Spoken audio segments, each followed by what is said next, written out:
This is Hannibal here from the HannibalTV.com with a daily wrestling news update. Before I get into it, Jack Kilby already did an update on it earlier today.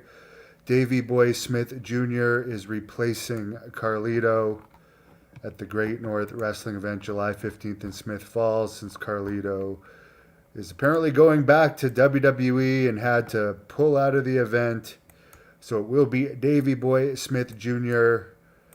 and Vipress, the former AEW wrestler, will also be on the card. But let me jump in to the news of the day.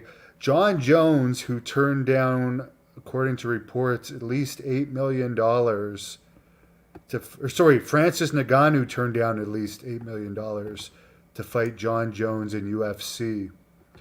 And Dana White tried to make the fight happen so many times. But Ngannou, who is now with PFL, ran into John Jones yesterday, who was, I guess, allowed to be at PFL to do an appearance. And Ngannou was acting like he still wanted the fight. And John Jones was like, you had your opportunity and you turned it down. You'd rather fight in PFL, but it's interesting, and I heard Dave Meltzer compare it to, like, this is the equivalent of Roman Reigns showing up in AEW and jaw-jacking with CM Punk, because PFL is below UFC, and Ngannou's the biggest star PFL has right now, even though he hasn't fought yet.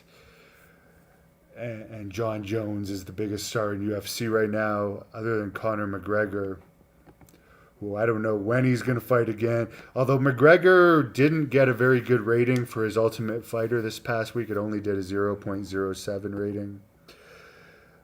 He recently had some allegations against him related to allegedly sexually assaulting a woman. But this woman was apparently out dancing later in a club after her allegations of sexual assault. So take that for what it's worth. But she was caught on camera doing this. Apparently DNA tests are going to be done. It supposedly happened in a bathroom in a Miami Heat game. Speaking of CM Punk, I guess the ratings will come out tomorrow on Collision. It's going to be interesting because the Elite, like the Young Bucks and Kenny Omega's contracts are ending soon. And now CM Punk is back in AEW, so it'll be interesting to see if they're going to go to WWE. I don't know how much money WWE is going to be offering now that UFC is taken over, if the offers are going to be less or what. But honestly, if I were them, I would go to WWE because it ended up helping the career of Cody Rhodes greatly. I'm not saying they're necessarily on the same level as Cody Rhodes, but I do think it would be good for them to go to WWE. For sure. Apparently, CM Punk didn't build towards any feud during his speech last night or the match. I watched the finish of the match. They put it on YouTube. CM Punk pinned one of the New Japan guys in the six-man tag match. Predictable, as you'd expect. Samoa Joe was also involved with CM Punk and FTR against Jay White. And I think it was Jay White that was pinned, Samoa Joe, and somebody else from New Japan who I can't remember his name. And yeah, I was looking at the crowd. It'll be interesting to see what the final numbers were, but it was nothing compared to his last return. Definitely looked like the hard camera side was blocked off, and the top level may have been blocked off, even on the main side. It was said there was about 8,000 tickets out prior to the event. It's a 20,000 seat building.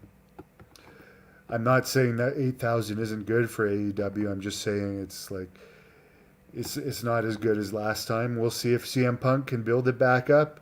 But as I heard Dave Meltzer say in his speech, he mentioned he took like a shot at the Young Bucks in this speech, but it doesn't look like he's going to be feuding with the Young Bucks due to the real life heat. It's probably not going to happen. So did he talk? Did they build anything with MJF? Not yet. CM Punk's holding a title.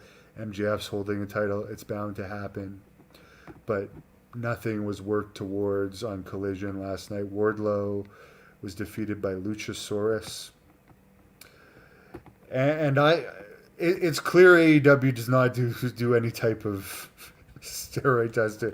I'm not saying either of those guys are on it, but there's some pretty big guys in AEW. I know WWE allows TRT. I don't know what, if any, AEW's testing are. I don't care if there is testing or not in wrestling, to be perfectly honest. But to my knowledge, from what I heard about the AEW contracts, is they're theoretically allowed to test, but there's not like as much testing as there was at one point with WWE. I don't know what the testing with WWE is now.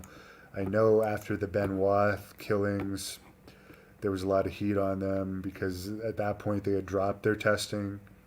There was a lot of wrestlers on huge amounts of steroids, so they tightened it up a lot, but that was so long ago now. They may have loosened things up. Apparently, it's going to be the Usos against Roman Reigns and the other Samoan guy at Money in the Bank. Solo Sakai or something. One of you guys can correct me. But it's funny that Roman Reigns hardly defends the title, and now they're putting him in a tag team feud. I mean, and creating another world title. It's just, it boggles my mind why they don't like have a title match in Money in the Bank. Solo Sikoa. Thank you very much, Tom.